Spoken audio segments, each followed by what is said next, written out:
ನಾನೊಂದು ಆಪಮ್ ಮಾಡಿದ್ದೀನಿ. ಎಷ್ಟು ಚೆನ್ನಾಗಿದೆ ನೋಡಿ, ಎಷ್ಟು ಫ್ರೆಶ್ ಆಗಿ ನೋಡಿ, ಎಷ್ಟು ಗೋಲ್ಡನ್ ಕಲರ್ ಇದೆ ಅಂತ.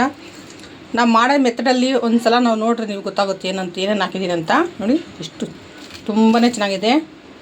ಇದು ಎದೆ ನೋವಿಗೆ ತುಂಬ ಒಳ್ಳೆಯದಂತ ಆಪಮ್ಮು, ಅದ್ರ ಜೊತೆಗೆ ಕಾಯಿ ಹಾಲು. ಒಂದು ಸಲ ನೀವು ಟ್ರೈ ಮಾಡಿ, ಚೆನ್ನಾಗಿರೋ ಕಮೆಂಟ್ಸ್ ಹಾಕಿ. ಬನ್ನಿ ನೋಡೋಣ ಇದು ಹೇಗಿದೆ ಅಂತ, ಹೇಗೆ ಮಾಡಿದೆ ಅಂತ ಒಂದು ಸಲ. ಹಾಯ್ ಹಲೋ, ಎಲ್ಲರೂ ಹೇಗಿದ್ದೀರಾ? ಎಲ್ಲ ಚೆನ್ನಾಗಿದೆ ಅಂತ ಭಾವಿಸ್ತೀನಿ. ನಾನು ನಿಮ್ಮ ಶಶಿ ಮಾತಾಡ್ತಾಯಿದ್ದೀನಿ. ಏನಪ್ಪ ಅಂದರೆ, ನಾನು ಒಂದು ಆಪಮ್ಗೆ ಅಕ್ಕಿ ನೆನೆಸಿಟ್ಟಿದ್ದೀನಿ. ಬೆಳಗ್ಗೆ ಒಂದು 5 ಅವರ್ ಆಯಿತು. ಅದು ನೆನೆಸಿದ್ರೆ ನಾನು ತೋರಿಸಿಲ್ಲ, ವೀಡಿಯೋ ಮಾಡಿಲ್ಲ. ಅದಕ್ಕೆ ನಾನು ಇವಾಗ ರುಬ್ಬ ತೋರಿಸ್ತೀನಿ. ನಾಳೆ ಆಪಮ್ ಮಾಡೋಣ ಅಂತ. ಅದ್ರ ಜೊತೆಗೆ ಚಿಕನ್ ಸಾರು. ನೋಡಿ 8 ಅವರ್ ನಾನು ಇದನ್ನು ಚೆನ್ನಾಗಿ ನೆನೆಸಿದ್ದೀನಿ. ಒಳ್ಳೆ ನೀರು ಹಾಕಿ, ಇದೇ ನೀರು ನಾವು ರುಬ್ಬಕ್ಕೆ ಹಾಕೋಣ. ಅದನ್ನು ಆಪಮ್ಗೆ ಈ ನೀರು ಹಾಕಿದ್ರೆ ತುಂಬ ಚೆನ್ನಾಗಿ ಬರುತ್ತೆ. ನಾನಿವಾಗ ರುಬ್ಬಕ್ಕೆ ಹಾಕ್ತೀನಿ. ನೋಡಿ, ಇದು ಮೆಜರ್ಮೆಂಟನ್ನು 1.5 ಕಪ್ ತೊಗೊಂಡಿದ್ದೀನಿ.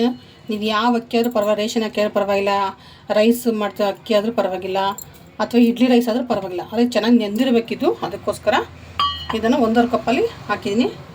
ಇವಾಗ ಇದಕ್ಕೆ ಅಕ್ಕಿ ನೆನೆಸಿದ ನೀರೇ ಹಾಕ್ತೀನಿ. ಇದು ನುಣ್ಣಗೆ ನಾವು ರುಬ್ಬಬೇಕು.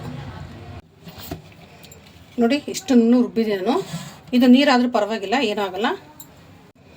ನೋಡಿ, ನಾನು ಒಂದು ಬೌಲ್ಗೆ ಹಾಕ್ತೀನಿ, ದೊಡ್ಡ ಬೌಲ್ಗೆ. ಇದಿಷ್ಟು ತೆಳ್ಳಗಿದ್ರೂ ಪರವಾಗಿಲ್ಲ. ನಾನು ಅದಕ್ಕೆ ಇವಾಗ ಒಂದು ಮೆಜರ್ಮೆಂಟು ತೊಗೊಳ್ತಿದ್ದೀನ. ಇಷ್ಟಿದೆ ಸಾಕು. ನೋಡಿ ಇಷ್ಟು ಏನಕ್ಕೆ ಅಂತ ಹೇಳ್ತೀನಿ ಆಮೇಲೆ. ನಾನು ಒಂದು ಪ್ಯಾನ್ ಇಟ್ಟಿದ್ದೀನಿ. ಇವಾಗ ರುಬ್ಬಿದ್ದೀನಲ್ವ, ಇದು ತೊಗೊಳ್ತೀನಿ. 3/4 ಕಪ್ ತೊಗೊಂಡಿದ್ದೀನಿ. ನಾನು ಇದೇ ಅಕ್ಕಿ ನೆನೆಸಿದ ನೀರು ಹಾಕ್ಕೊತೀನಿ. 1 ಕಪ್ಪು ನೀರು ಹಾಕ್ತೀನಿ ಇದಕ್ಕೆ.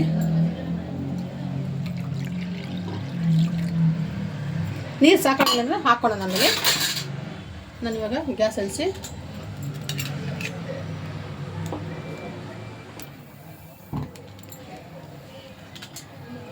ಇವಾಗ ಇದನ್ನು ಬಿಡ್ದಂಗೆ ಕೈ ಆಡೋಣ, ಇಲ್ಲಾಂದ್ರೆ ಗಂಟೆ ಆಗ್ಬಿಡುತ್ತೆ. ನೀರು ಸಾಕಾಗಿಲ್ಲ ಅಂದರೆ ಇನ್ನೊಂದು ಸ್ವಲ್ಪ ಹಾಕೊಳ್ಳೋಣ. ನೋಡಿ ಈ ಥರ ಮಾಡ್ಕೊಳ್ಳೋಣ ಹಿಟ್ಟು. ನಾವು ಈ ಥರ ಮಾಡಿಕೊಂಡು ನಾವು ರುಬ್ಬಿ ಹಾಕೋದನ್ನು, ಅದು ಆಪಮ್ಮು ತುಂಬ ಸಾಫ್ಟಾಗಿರುತ್ತೆ, ಒಳಗಡೆ ಕ್ರಂಚಾಗಿರುತ್ತೆ, ಸುತ್ತಲೂ ತುಂಬ ಚೆನ್ನಾಗಿರುತ್ತೆ. ಒಂದು ಸಲ ಈ ಥರ ಟ್ರೈ ಮಾಡಿ ನೀವು ನೋಡಿ, ಆವಾಗ ನಿಮಗೆ ಗೊತ್ತಾಗುತ್ತೆ. ನಾವು ಹಂಗೆ ರುಬ್ಬಿ ಡೈರೆಕ್ಟು ಹಿಟ್ಟು ಮಾಡ್ತೀನಿ ಅಂದರೆ ಚೆನ್ನಾಗಿ ಬರೋಲ್ಲ ಅದು.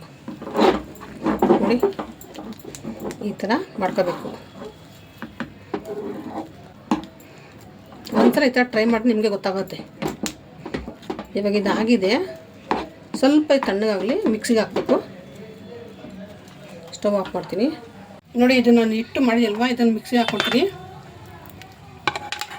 ಅಂತಲ್ಲ ಈ ಥರ ಹಾಕಬೇಕು. ನಿಮಗೆ ಗೊತ್ತಾಗುತ್ತೆ ಹೆಂಗೆ ಅಂತ. ಇದಕ್ಕೆ ನಾನು 1 ಕಪ್ಪು ತುರಿದಿರೋಂಥ ತೆಂಗಿನಕಾಯಿ, ನಾನೆಲ್ಲ ಮೆಜರ್ಮೆಂಟನ್ನು ತೋರಿಸ್ತಾ ಇದ್ದೀನಿ. ಇದಕ್ಕೆ ಯಾವುದೇ ರೀತಿ ಅನ್ನ ಎಲ್ಲ ಹಾಕೋದು ಬೇಡ. ಹಾಗೆ 1 ಸ್ಪೂನಷ್ಟು ಶುಗರು, ಸಕ್ಕರೆ. ಇಷ್ಟು ಇದನ್ನ ನುಣ್ಣು ರುಬ್ಬೋಣ. ಇವಾಗ ಸ್ವಲ್ಪ ನೀರು ಹಾಕ್ಕೊಂಡು ನೋಡಿ ಈ ಥರ ರುಬ್ಬಬೇಕು ನುಣ್ಣಗೆ. ಇವಾಗ ಇದಕ್ಕೆ ಮಿಕ್ಸ್ ಮಾಡ್ಕೊಳ್ತೀನಿ.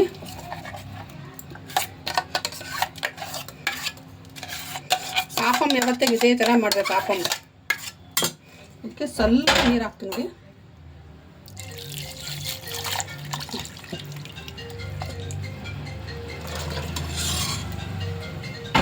ಇದಕ್ಕೆ ಸೋಡಾ, ಆಮೇಲೆ ಈಸ್ಟು ಅದೆಲ್ಲ ಏನು ಬೇಡ. ಇದಕ್ಕೆ ಸ್ವಲ್ಪ ಇದಕ್ಕೆ ರುಚಿಗೆ ತಕ್ಕಷ್ಟು ಉಪ್ಪು ಒಂದು ಸ್ವಲ್ಪ ಹಾಕ್ಕೊಂತೀವಿ. ಇವಾಗ ಇದನ್ನು ಚೆನ್ನಾಗಿ ನಾವು ಕೈ ಆಡಿಸೋಣ. ನೋಡಿ ಈ ಥರ ನೋಡ್ರಲ್ಲ, ಇದು ಈ ಥರ ಇರಬೇಕು. ದೋಸೆ ಹಿಟ್ಟಿಗೆ ಸ್ವಲ್ಪ ತೆಳ್ಳಗಿರಬೇಕಿತ್ತು. ಇವಾಗ ಇದು ರೆಡಿಯಾಗಿದೆ. ಇದು ನಾವು ನೈಟ್ ಇಡೀ ನಾನು ನೆನೆಯಕ್ಕೆ ಬಿಡ್ತೀನಿ. ನಾನು ಯಾವುದೇ ರೀತಿ ಸೋಡಾ ಎಲ್ಲ ಯೂಸ್ ಮಾಡಿಲ್ಲ. ಇವಾಗ ನೈಟ್ ಇಡೀ ನಾನು ನೆನೆಯಕ್ಕೆ ಬಿಡ್ತೀನಿ. ನೋಡಿ, ರಾತ್ರಿ ನಾನು ರುಬ್ಬಿಟ್ಟಿದ್ದೀನಿ. ಇವಾಗ ನಾನು ನೋಡ್ತೀನಿ, ಬೆಳಿಗ್ಗೆ ಆಗಿದೆ. ನೋಡಿ 8 ಅವರ್ ಆಗಿದೆ. ಇದು ಈ ಥರ ಬಂದಿದೆ ನೋಡೋದಲ್ಲ, ಚೆನ್ನಾಗಿ ಇದು ಹುಳಿ ಬಂದು ನೋಡಿ ಈ ಥರ ಆಗಿದೆ. ತುಂಬಾ ಚೆನ್ನಾಗಿದ್ದು ಸೆಟ್ಟಾಗಿದೆ ಆ ಸಿಟ್ಟೆಲ್ಲ ನೀಟಾಗಿ. ಇವಾಗ ನಾವು ಆಪಮ್ ಮಾಡೋಣ. ನಾವು ರಾತ್ರಿ ಉಪ್ಪೆಲ್ಲ ಹಾಕಿಟ್ಟಿದ್ದೀವಿ. ಈಗ ಇದು ರೆಡಿಯಾಗಿದೆ ನೋಡಿ. ಇದು ಆಪಮ್ಮದ್ದು ಬಾಣಲಿ, ಇದು ಅದೇ ಮಾಡೋದು. ಇದು ಇಷ್ಟು ಇವಾಗ ಬಿಸಿಯಾಗಿದೆ. ಇದಕ್ಕೆ ನಾನು ಇವಾಗ ಹಿಟ್ಟು ಹಾಕ್ತೀನಿ. ಚೆನ್ನಾಗಿ ಕಾಯಬೇಕದು ನೋಡಿ.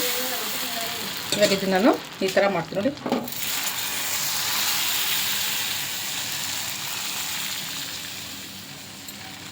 ಈ ಥರ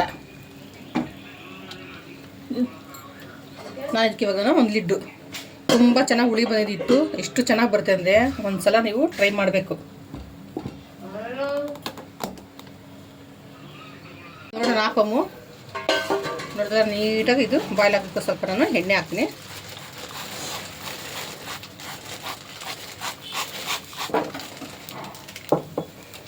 ನೋಡಿ ಇವಾಗ ಇದು ನೋಡೋಣ ಆಗಿದೆ ಅಂತ. ಅಷ್ಟು ಚೆನ್ನಾಗಿ ಬಂದಿದೆ ನೋಡಿದ್ರೆ.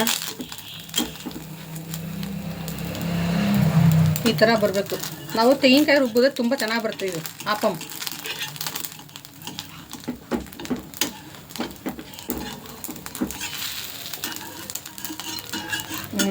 ರೆಡಿ ಆಯ್ತಿದ್ದು ನೋಡ್ರಲ್ಲ.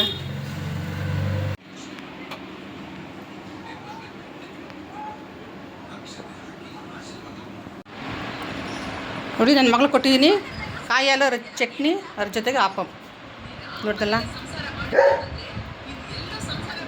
ಎಷ್ಟು ಚೆನ್ನಾಗಿ ಬಂದಿದೆ ನೋಡಿ.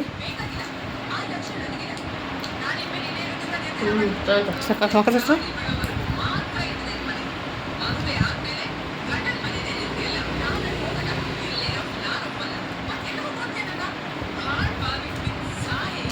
ನೋಡ್ದಲ್ಲ ಚೆನ್ನಾಗೈತೆ ಅಂತ. ಒಂದು ಸಲ ನೀವು ಕಮೆಂಟ್ ನೋಡಿಬಿಟ್ಟು ತಿಂದು ಕಮೆಂಟ್ಸ್ ಹಾಕಿ ನಮಗೆ. ಓಕೆ ಬಾಯ್.